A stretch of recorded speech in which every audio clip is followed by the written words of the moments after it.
Thank you. Thank you for the organizers. It's a great event. I want to speak about the transformation that we are all having today, in part due to the change of leadership in the United States, and in part of what is happening in Europe. There is a transformational era from what used to be geopolitics, now is turning to become a geoeconomics. In other words, politics that's driven by economics versus economics that's driven by politics. And in this new world, things are happening fast, and we have to adapt. And we have to adapt as a country, we have to adapt as a union, we have to adapt as individual businesses. One idea that we had from Continue the Change is we understood that the new reality between the US and the EU, there are two paths to it. One is to start a trade war, which is obviously not a great idea, or to look for win-wins. And how can Bulgaria play into this win-win scenario?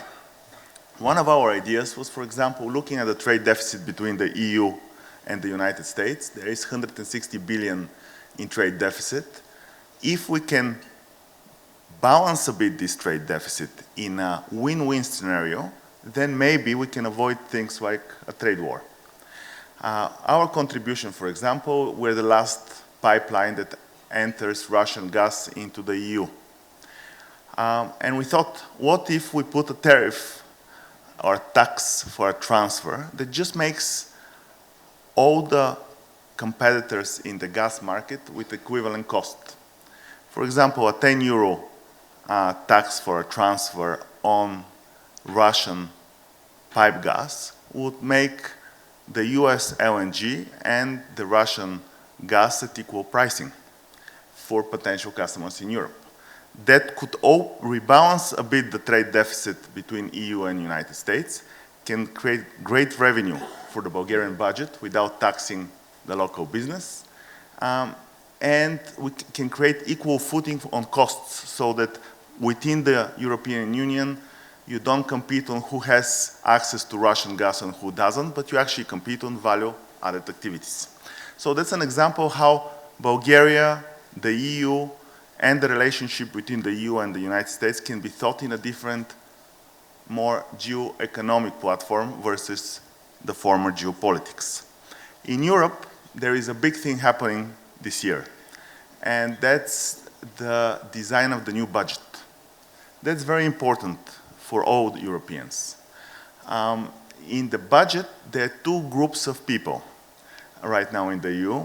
Some speak that funds should come with reforms and with the rule of law. Others say funds should just be funds. We from the Continue the Change are actually more in line with funds with reforms. Because if you want to be competitive and if you want to be excelling, we have to take out one of the biggest tax on business, and that's corruption. You cannot be very competitive and actually do not have good rule of law, and you do not eradicate corruption. So for all of our European partners, they know that the biggest opposition party today in Bulgaria would be actually a strong voice for money with reforms. And we showed that with the Recovery and Resilience Plan.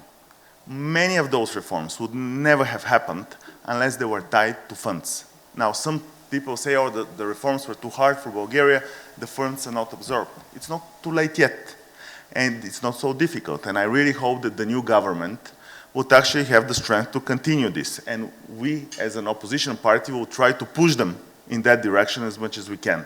But that's definitely a big factor if we want to be progressing, growing nation and a growing union. The corruption is not only a Bulgaria issue, it's across the member states. So we should not forget about that. Third point, Eurozone. For me, there is just no doubt that this is the most important thing that we have to achieve in the next few months. I mean, talking about the two concerns, the inflation concern, I think in February the number would actually be absolutely within the target. So no excuses on the inflation. And on the budget, we've heard all of January about the 18 billion level budget deficit. But surprisingly, just wait for it. In the next few days, you'll hear that maybe January was in a surplus. How do you create such a major deficit if your first month is in a surplus? So I think the mirage of this political rhetorics would disappear the moment we see the number for January, which means that the new government has no excuses. No excuses to send the convergence report in February. The inflation will be fully met and the deficit would be totally within the 3% target because January is in a surplus. So obviously the 18 billion hole is not the reality. And coming to the next point, competitiveness. Mr. Denkov said it very well. Unless we have educated people, we cannot talk about competitiveness.